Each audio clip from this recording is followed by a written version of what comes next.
मनोज जरांगे पाटील यांच्या दबावाला बळी पडल्याने लोकनियुक्त सरकारला 50 ते 60% असलेल्या ओबीसी समाजाच्या हिताचे रक्षण करण्यात अपयश आले। कुठलाही सर्वे न करता त्यांना आरक्षण कसे काय दिले जाऊ शकते? आमदार प्रसाद लाड यांच्यासारख्या नेत्यांना आरक्षण आणि सामाजिक न्याय यातील काय कळते? भाजपने अशी माणसे निवडून आणून स्वतःचा सेल्फ गोल केला आहे, अशी टीका ओबीसी नेते प्राध्यापक लक्ष्मण हाके यांनी पत्रकार परिषदेत केले। लक्ष्मण हाके हे सोलापूरच्या दौऱ्यावर आले असताना श्रमिक पत्रकार संघ येथे त्यांची पत्रकार परिषद झाली।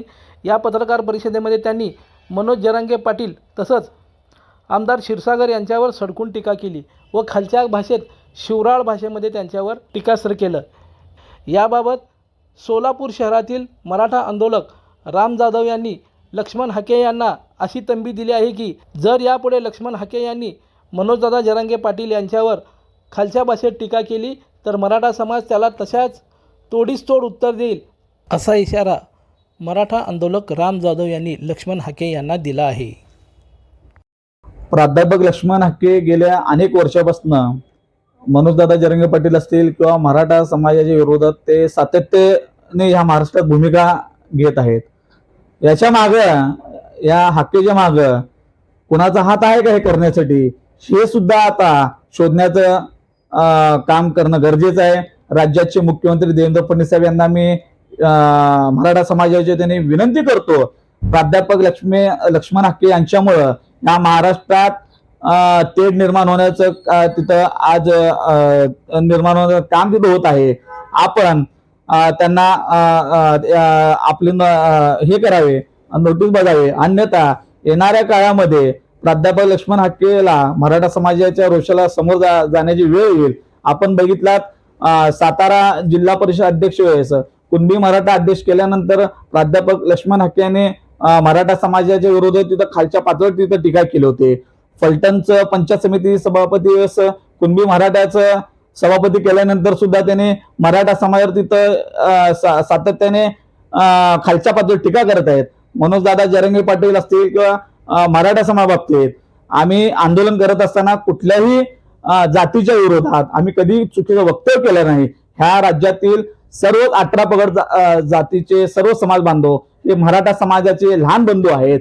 ते सातत्याने म्हणतात ह्या महाराष्ट्रात 60% ओबीसी आहेत, मराठा एवढा आहे, जे चुकीचे आकडे सांगून ह्या महाराष्ट्रामध्ये तेढ निर्माण व खोटा इतिहास ते सांगत आहेत। आपण बघितला तर 34% ह्या महाराष्ट्रात ओबीसी आहे।